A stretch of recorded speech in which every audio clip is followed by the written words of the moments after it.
I'll show you a step-by-step guide on how to set up alerts on TradingView. Firstly, open your price chart on TradingView. Then on the side, on the chart, find the plus icon at the price level where you want to set the alert.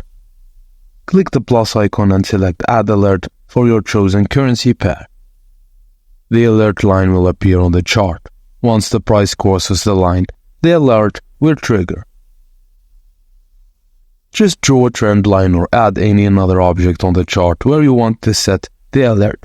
Click on the trend line or object, then click on the clock icon that appears.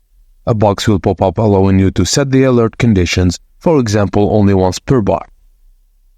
Add the alert name if desired, then click on Create. And that's it, you've now set up your alerts on TradingView. If you have any questions, leave them in the comments below. Thank you for watching. Please don't forget to like and subscribe. Now we'll see you on the next one.